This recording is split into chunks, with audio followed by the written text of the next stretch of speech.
welcome to the Broke Gaijin podcast, the podcast about the journey to financial freedom for both you and us. For all of you people out there looking for financial freedom on that journey, we're here with you. This is all about us, this whole community. And anyway, we are here in the wonderful, hustling, bustling city of Tokyo, Japan, and joining me as always for our wonderful conversations, in depth, deep as they may be, or maybe not. I don't know. That's up for all of you to decide. Is my buddy, my pal, my friend, my partner in crime, Mr. Aaron. How are you doing, good sir? Good evening, Eddie. How's it going? It's going all right. It's been a busy week. I've been a little busy, you know. Oh yeah. Doing things here and there. Just got back from an exhibition in AI, it was an AI exhibition. A lot of promotions in terms of content marketing, et cetera, et cetera. It was pretty interesting, actually. Nice. Yeah, but you're going to that tomorrow, so you'll see. I am. Yes, I'll be there tomorrow morning. Yeah. So yeah, I'm gonna check it out. It's happening here at Tokyo Big Sight. Tokyo Big Sight. So I think it's only going up till tomorrow. Tomorrow is the last day, but it's this huge convention center. Huge. In the Bay, in Tokyo Bay, it's absolutely massive, and it sort of looks like it floats. Almost, right? It looks like it floats. It looks like a sort of a floating alien spacecraft, and a ton of conventions happen there every week. And I'll be going. Eddie went today, and I'll be going tomorrow. Yeah. So for any of you here in Tokyo or just around the area, if you ever get a chance to go to any exhibition over there or anything like that, I highly recommend it. It's interesting, and you see a lot of stuff, a lot of diversity in terms of products and services. It's really interesting, to say the least. Yeah, for sure. But what about you, good sir? What was how's your week? How things been going for you? Oh, this week was a roller coaster. It was absolutely crazy. On the work front, things were a bit quiet this week, but on the investment front, things were up and down and all the way around. Oh, more investments, huh? Oh yeah. Oh, do tell. Tell. Well, as everyone knows, in the last, I believe, 2 weeks, I've been talking about being invested in cryptocurrency. And for those of you that were sort of paying attention, who were sort of in the know in that sort of sphere, the last 2 or 3 days have been a crazy ride. I've been a crazy ride with things just going off a cliff, and then now we're slowly in the recovery. I don't want to jinx it yet, but we're slowly recovering. Yeah. And on that note, for both you and everybody out there, I am now officially a cryptocurrency owner. Oh, so, you've made the leap. As of last night, yes, I made the leap. So, not just stocks now, but cryptocurrencies also. Diversifying, I like it. Diversification, and to be honest, a lot more reading. Oh yeah. A lot more data analysis and etc. That always comes with new investments, more reading, more analysis. You gotta keep up with your stuff. You gotta be in the know. Otherwise, well, I don't know. You just might end up losing everything. Oh yeah, you never know. You've got to stay in the know. You've got to stay caught up. You've got to stay up to date. Otherwise, you're going to get left behind, and you're going to end up, maybe destitute. This is yes. So, so Aaron. Yes. Question for you, good sir. Yes. What is your take on how risky a person should be? Go on. To expound. Yeah. This is for entrepreneurs, for investors, for real estate people, for anybody out there who is essentially like us, trying to get to that stage of financial freedom or whatever it is that they're trying to do. Exactly, just how risky do you think someone should be? What kind of risk, should someone take on? That's a very interesting question, and a very it's something that we all have to tackle at some point, right? I mean, by virtue of the fact that you're putting, your money and your time down, there is a risk that it may not pay off or it goes south. Or, I mean, look at me with cryptocurrencies. I've put, a fair amount of money on the table, at least for me, a fair amount of money on the table. So, there is a level of risk to that. But I'd like to start off top with probably advice if you take nothing else away from this episode. And I think it holds true for pretty much anything that you do, even if you're investing, even if you're going gambling or whatever it is. Never put down any more than you can afford to lose. Yeah, I think that's that's I definitely agree with that, to be honest. And that's something that I couldn't tell you where I heard that first, but it comes up over and over and over again. Never put down more than you're willing to lose. Never put down more. So that's like my golden rule. I never put it down more than I'm willing to lose. I agree. That's kind of what I'm doing as well. I mean, it makes sense, Yeah. Yeah. Because are you okay with the worst case scenario? If you're okay with the worst case scenario, then it's okay to to make that investment. If not, you should maybe reduce your position. You should pull back a bit. Maybe start off with a little bit less than you thought you would. But as long as you say, okay, I'm going to put this money towards this, and I'm okay if I never see that money again. That's if it goes wrong. If it goes completely wrong. Well, I mean, I completely agree, and there's also a few other things in terms of risk that I like. Because interestingly enough, I did a bit of reading, I've here and there, all this other stuff, and then not just in terms of investing, but also in entrepreneurship and all these other things. There's, I don't know, apparently a lot of other people, when it comes to investing and entrepreneurship and all these other things, there's a whole bunch of different ideas in terms of what kind of risks someone should take, how much they should take, etc., etc. Yeah. I don't know. I have a bit written down here, so I'm gonna try. I could try and share these, and let's see, because some of them I agree with, some of them I don't, and I want to get your take on this. This is the first one, and I think this one applies a lot more towards entrepreneurship than anything else. The first risk that apparently is a big thing is abandoning a steady paycheck. I don't know. What do you think about that? You agree? That is. Oh, of course. I mean, if you're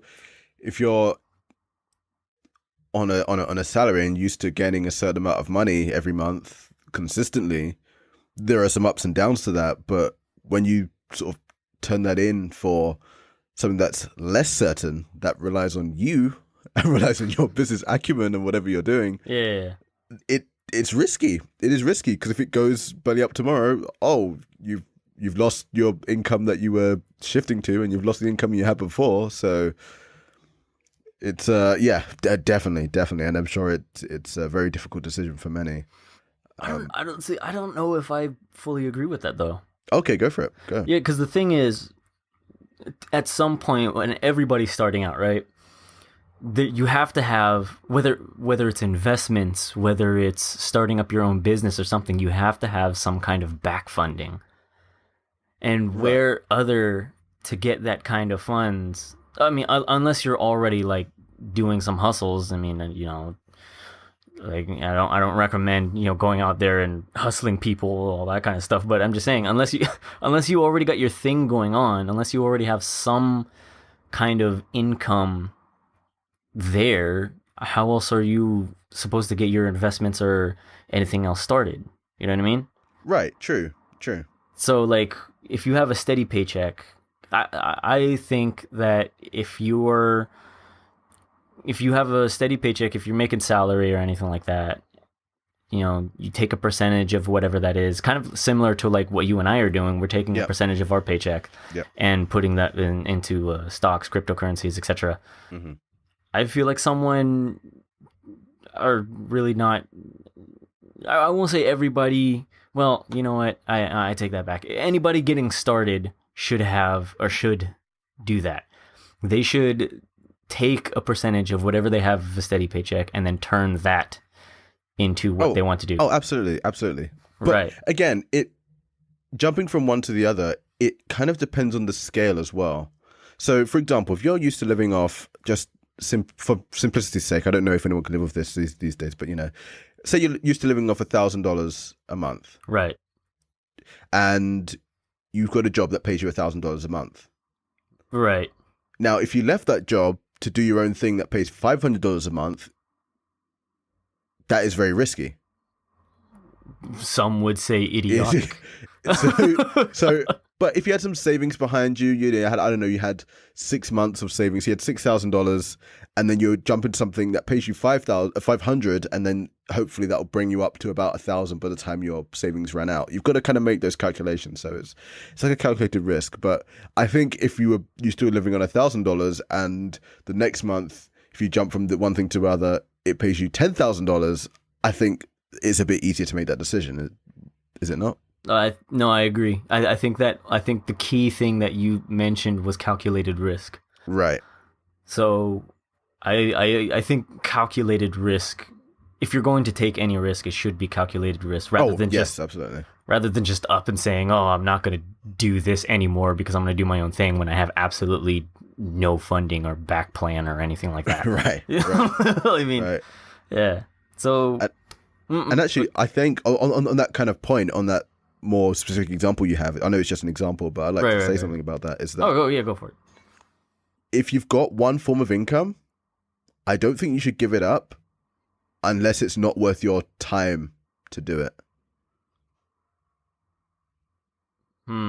So I don't think you should freely give up a source of income if it's still worth your time to do it. So for example, if you had a full-time job and you started a side business and you can do them both, even if you're making more money at your side business than you are at your main job, I would say stay at your main job as long as it's worth your time to do it. Right. Now, if it comes to the point where it's not worth your time anymore and that extra time you could take, invest it into your business and get more money out of that, then definitely do that. But I would say, again, it's calculations. Is it worth your time? Is it worth your money to leave your full-time job and then go into business for yourself? But in that case, what exactly does that worth mean?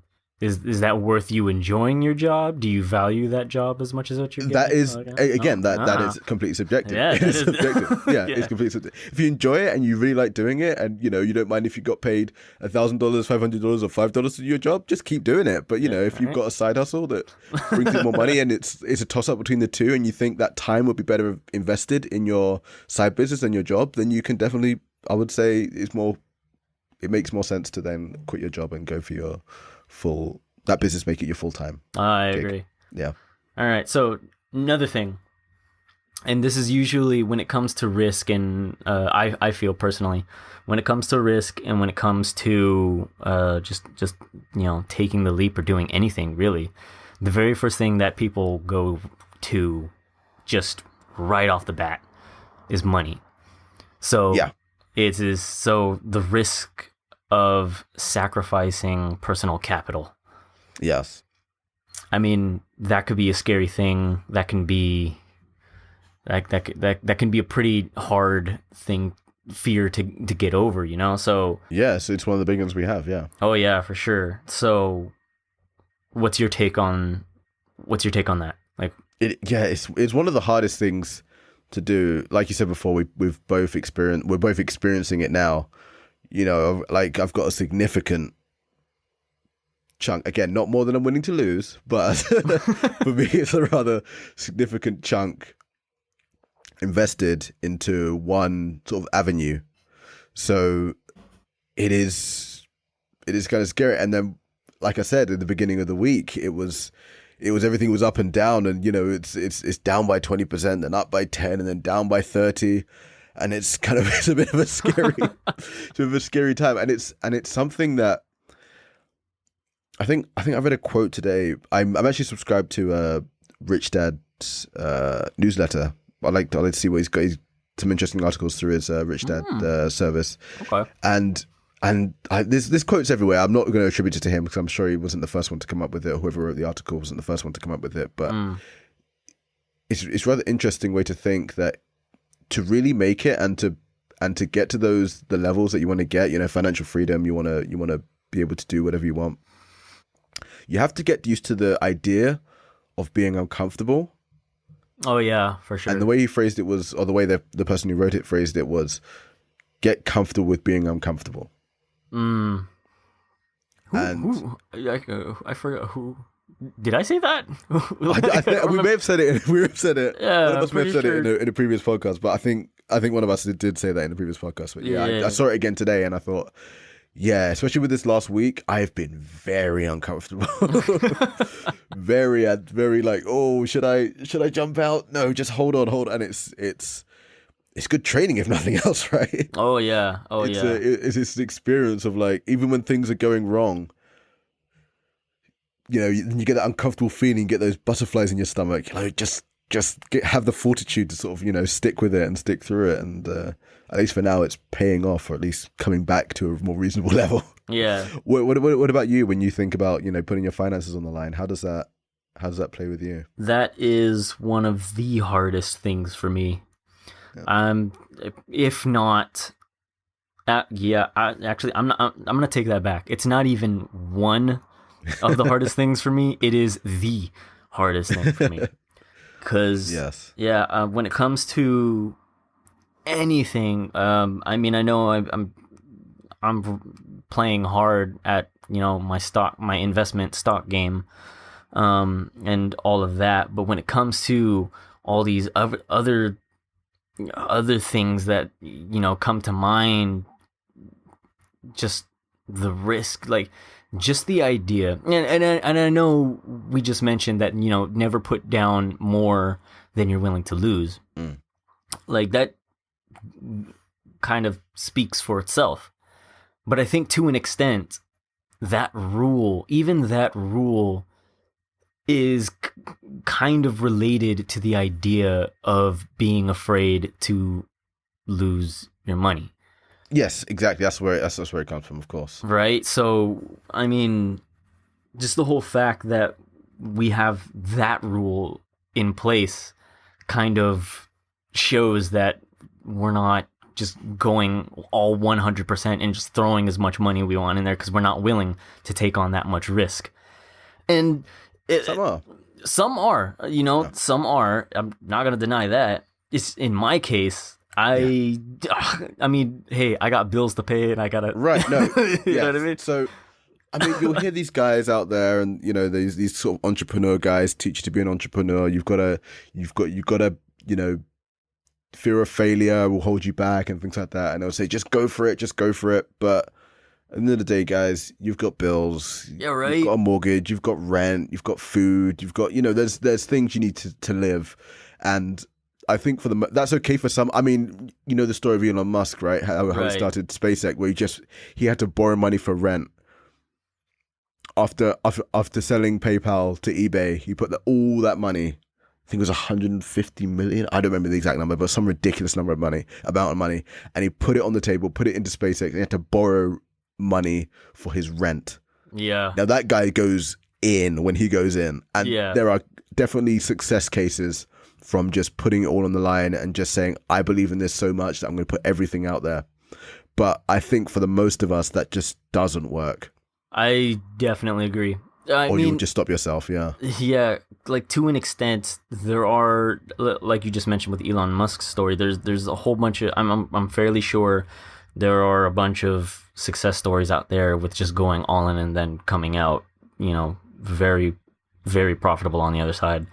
Oh, but for each one, there's like 10 who just didn't work. Right? It's, I don't know, just because that kind of thing happened to someone who's famous now, or just someone in general, does not guarantee that is going to happen to you, So right, yeah, so I'm just not comfortable with going all in, at least not yet.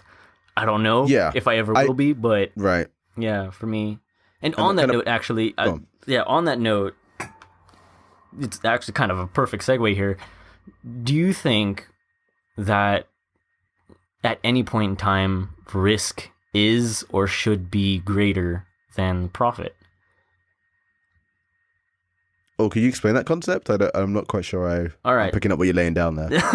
Yeah, so, I mean, some would argue, right, that in order for you to get that huge profitable ending, that happily ever after, you will not get that unless you take the risk necessary. And depending on that risk, it could be great, it could be low, it could be, I don't know, whatever it is. However, but that being said, it's kind of a causality thing.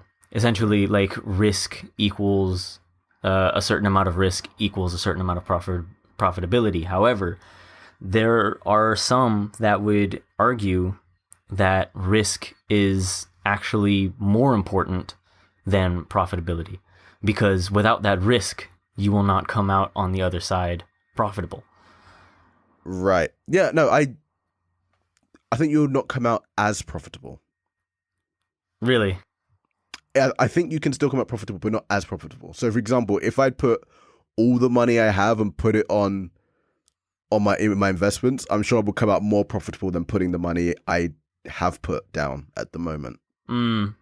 Right. Purely because of leveraging. Right. It's pure leveraging. So if you gave me $1 and I gave you 10 back, you've got 10 times your money back, right? Right. If you give me $1,000 and I give you 10,000 back, you've got the same ratio of money, but you've given me 10,000. Sorry, you give me 1,000 and I've given you 10. So you've got 9 extra there versus 9,000 extra dollars versus 9 extra dollars. Right. It's just a matter of leverage. It is. I agree. The thing is, at that, like from that $1 to $1,000, when you start adding in some other variables, I mean, like your examples, it is what it is. The thing is, that's a very guaranteed example. That's ideal, Right. Obviously, it doesn't work like that in the real world. Yeah, obviously. So when you start throwing in real world variables and all these other things, there's a difference. Cause I'm almost willing, and you know what? I'm not even almost willing. I am willing to bet anybody out there who will look me in the eye and say wholeheartedly that if they had a chance to guaranteed receive a 10x return for every dollar that they invest in whatever it is, I guarantee you there are people that would, put in. Put in the last penny, right? Yeah, they'll probably put in their whole last penny if they're guaranteed a 10x return in a short amount of time. Oh yeah.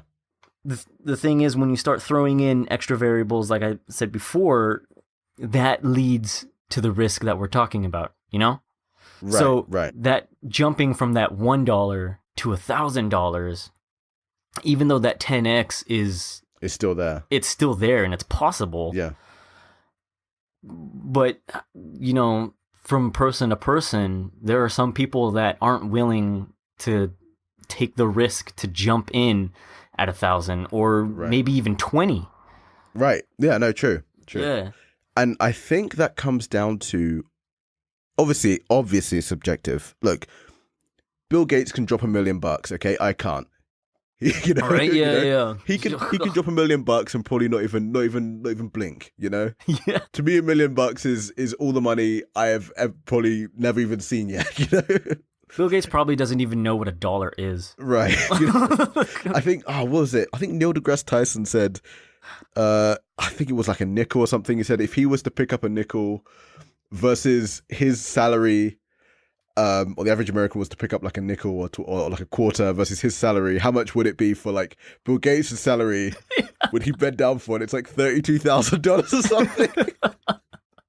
It's something ridiculous like that. Yeah, I'll have to find the clip and put it in the show notes. Yeah. But when he talks about this sort of like this ratio kind of thing, but I think it is very subjective, and it kind of goes back to our favorite book, Rich Dad Poor Dad, where he talks about increasing assets to pay for liabilities, and why that feeds back in is because if you are used to a certain lifestyle at a certain line, so let's use the $1,000 example. Say you're used to living at $1,000 right per month, right, and you're generating $10,000 per month. Now, Rich Dad's philosophy is you take that extra 9,000 and you put that into assets. Right? Yes, yeah. And this is your quote unquote risk. Now, $9,000 is still a lot to you. Right. Wait, But 9,000. again, yes. Oh, you're talking about okay. All right. So you've got 10,000. You're living off one. You've got 9,000 left. Yeah. For some reason, my head was still stuck on the 1,000. All right. That's all right. So yeah. So you take that 9,000 or as much of that 9,000 as possible, and then you put that into assets, but you don't change your lifestyle. Or if you do, it's once you get a return on that right. you then change your lifestyle. Yeah. Which actually, this is just perfect. Things are just going on. Because the next thing I was actually going to talk about in terms of risk, and this kind of, it goes back to the first thing that I mentioned, and connecting with what you just said, is instead of relying on that steady paycheck that you can get from a job or just whatever, it's relying on cash flow. Right. So if we're going to be putting money into assets, right, we want to make sure that these assets can generate enough cash flow to cover liabilities. Right. Right. So getting to that point, or maybe even just achieving that point, is, I think, a kind of a risk, mainly because there's no stability there. Because it's all cash flow. Everything is, it's variable on one another, I suppose. Because your assets at some point in time could either, I don't know, you could lose a part of your cash flow or whatever. It can go up and down or whatever. It's never just a steady, guaranteed pay at the end of the month. Right. Even a job isn't. You can get fired tomorrow. This is very true. Even a job isn't. So, there's many factors, which is why I believe that you shouldn't give up a source of income until it's not worth your time or money anymore. Okay, yeah. So if you kind of come with that approach, then you should, unless there's a catastrophe, you would never really sort of see those kind of shortcomings. Yeah. Those kind of shortfalls. But again, this all comes back down to whether you're making $1 million a month or $10 a month. Never put up more than you're willing to lose. Jesus, $10 a month. I know, that's some people. Yeah, heart goes out to them. Seriously, yeah, get on your grind. So, by the way, for everybody listening, please, I don't even know how to say this, but we are talking about this in a country with probably one of the lowest risk-taking people ever. That is true. Japan is, Japan has been, it has been deemed a country that, takes the lowest risk. There's hardly any risk. There's very little risk takers here. Yep. So, you go to high school, you go to university, and then you go work for one of the big giants, and you're there for 50 years to give a golden watch end of it, and then that's it. Yep. So it is. You do see there are some entrepreneurs here, of course, as with anywhere, but it's just, in general, it's a very low risk-taking country, yeah. Very. So, I don't know, I'm pretty sure that some people who listen to us are going to be like, hey, you guys realize you're talking about risk in a low-risk country, right? So, we are aware. Yeah, we are aware, just saying about that. But, again, this isn't just us, this is you as well, wherever you are. So, because we have apparently listeners from a lot of places. Every corner of the planet. Yeah. Well, I wouldn't say every, at least not yet. We have a lot of places, but not every. We made it to Africa, so I think that. Oh, have you ever been in South America? No. Have you ever been in South America? If you guys have got any friends in South America, let them know. And I think that would be every continent. I think we'll have every continent. Oh, we don't have Australia either. Oh, that's right. No, I want to say yes, but I don't think we do. Yeah, you might be right. Yeah. Yes. Well, I want to say yes everywhere, but And also India's on the board. We've got 2 listeners in India. Thank you guys. You guys are awesome. So just saying. Yes. All right. So getting back on track here, this is actually something I thought was pretty interesting when I read this. How do you define where is the line between a risk taker and just being reckless? Wow. Yeah, right. Wow, I that's thought a that big was question. yeah. I read that and I was just like, whoa, that's pretty. Mm, I think it's that line wherever it is where you end up. If things go wrong, you would end up at a lower station than you are before you entered. what do you mean? A significantly lower station. So it's again coming back to the $1,000 a month, and then you decided to put 900 of that up, and it all goes wrong. Mm, You're getting evicted. You're this eating, you're eating pot noodles and is water. this is very true. Yeah. So I think that's, at least for me, that's the point. It's just that if essentially if you're gonna lose something of rather high significance in your life because of what you put out there, that's kind of reckless to me. Not to Okay. say it can't pay off, but it is still reckless. Yeah, I can see your point on that. Yeah, for me, I think I I would have to say a combination between impulsiveness and disregard for consequences. Yeah. So, I mean, this kind of goes into what we were talking about a bit earlier with the uh, calculated risk. I think it's like I forget what they're called. There's a name for it. Those people addicted to shopping. Shopaholics. What? But there's like an actual term for it, isn't there? Oh, is there? I had no idea. Okay. I've I read yeah, I other might be global making terms that like up. I don't know. shopaholics. like, but I think yeah, for like shopaholics, right? There are quite a few shopaholics out there where they will buy something, a brand product or just anything based on an impulse. And Right. Yeah.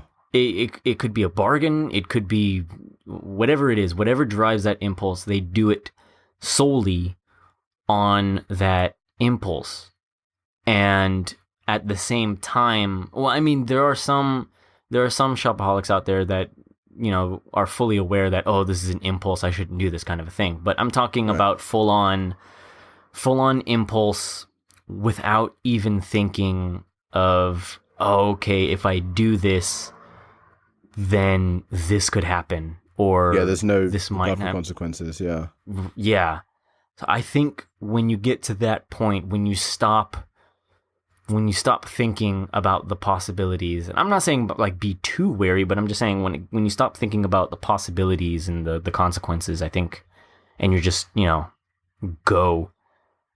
I think that gets into reckless territory for me. Right. Right. When you just jeopardize what you have, it can definitely get into reckless territory for sure. Yeah. I mean, that's my 2 cents on that. Yeah. Right. um. Yeah. And another thing that was kind of brought to my attention in terms of risk, someone mentioned that when you're taking a risk, you should expect to fail. I think that's kind of prepare for the worst but hope for the best. You think so? Oh yeah. See, I don't know if I like that. Okay. Like, I mean, I'm not talking about what you said, but I'm talking about the whole expecting to fail. I don't know if I like that. It sounds too negative to me. I think expecting to fail is a bit strong. Yeah?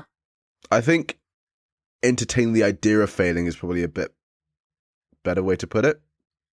What do you mean? So you should always have that contingency plan in place. You should always have a plan B. You should, if things do go wrong, you should have an exit strategy. Right. I mean, I agree. I agree with the plan B and the exit strategy. But expecting to fail, like, I mean, there's a difference of like having a plan B just in case, but actually expecting it. I don't know. To me, that kind of sounds like you're setting yourself up for a self-fulfilling prophecy. It is. I think you're right. I think it is, but it's always, it should always be. You should always be conscious of it. I think. Of failing. Yeah. Like if this goes south tomorrow, how do I get out? How do I get out with minimal damage? Yeah. I think that's more expectation to fail. Because if you go with the idea of not expecting to fail, that's when things can go really wrong. Right. Because if you didn't expect to fail at anything, you would just put everything into everything you do. You know, you just I've opened up a pencil sharpening shop, and I'm charging $100 per pencil sharpened, and I'm just going to go for it. I'm going to put my money up, and I'm going to be successful. Well, no, you've got to have an expectation of failure. You've got to have that in your plan at least. Those pencils better have gold in it. Oh, golden plated pencils for sure. That's a value add. Yeah, right. I'm gonna laugh if someone who listens to us actually goes, that's not a bad idea, and they actually do it and then make all these millions and stuff like that. I'm like, But with a 200, we've got billionaire billionaire pencil sharpening entrepreneur on the line. Oh God. Goodness. Turns out we didn't get any residuals from that. So yeah, how did you do it? Well, I just listened to you guys and made it happen. Yeah. If any of you out there actually do make that happen, please credit us. We don't expect royalties or anything, but please credit us, Be like, at hey. very least, an acknowledgement in your biography. Yeah. Just at the least. Just our names, that's it. Just these two broke guys. Yeah, I heard just them even and I was two like, broke guys. We'll leave it except two broke. Thanks to two broke guys. That's all. Your wife, your kids. You do that too, but and also two broke guys. Yeah. God. Yeah. Oh. Okay. All right. I guess we got time to cover one more thing here. Right. So, I don't know. I don't know if I agree with this, but I read in a forum on. I go on forums too. Everybody. Sometimes it's good to check on forums, especially Reddit. Oh, Reddit is amazing. Yeah. There was an argument that in order to win, you have to bet.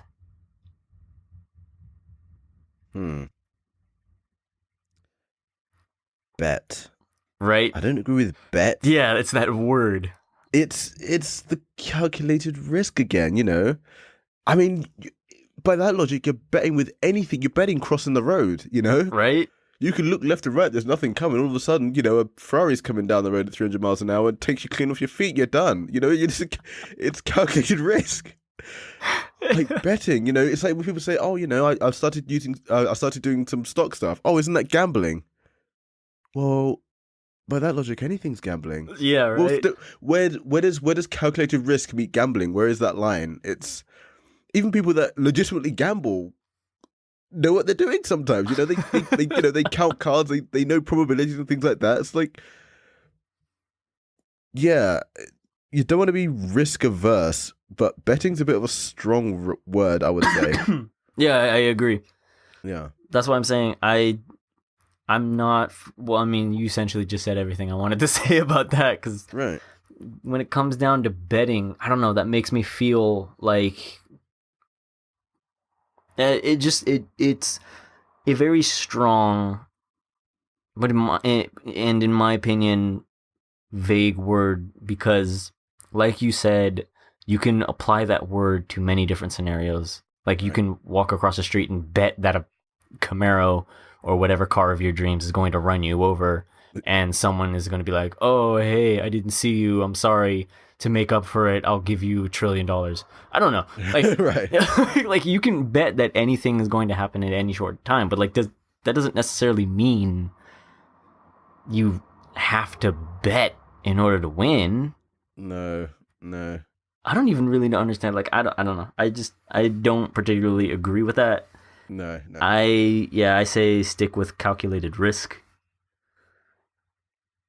I And suppose the then, major difference between, I mean, the difference between betting and calculated risk is two people can go for the same thing. So, for example, if you and I are buying a stock on the exact same at the exact same price, and we put the exact same amount of money on, we put say $100 each, and I've done the research. I know about the company, and I know what their expected returns are. I know what their valuation is. I've done it, looked at the CEO, and I've read some books on investing. And then you've just gone, oh, I'm just going to put $100 on.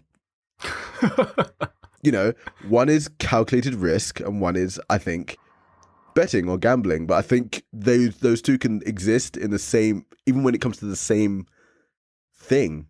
yeah. Yeah. So, if you like horse racing, for example, you've done your research on the horses. Yeah, you've done your research on the horses and everything, and you know which one's better. And one guy's just like, oh, I like that horse's name, or whatever it is, and but I'm thinking it can be the same thing. Yeah. Yeah. Same thing. That's yeah. I'll say this was a fun. This was interesting back and forth. This episode, I'll tell you that. I as always, I love it. Yeah, I love it. Okay, and I think with that, we'll bring this one to a close. Unless you have anything else to say, Eddie. Stick with calculated risk. Start small, go big, and I won't say expect to fail, but at least have a plan B. Yeah, expect to win. Expect to know win. That failure can be around the corner. Yeah, that's my take. That's my 2 cents. Just be wary of failure. Yeah. Anyway, guys, thank you for listening to episode 11 of the Two Broke Gaijin podcast. Thank you, as always, for listening to us and sticking with us through another week of this. If you want to get in touch with the show, you can email us at twobrokegaijin@gmail.com. That is twobrokegaijin@gmail.com.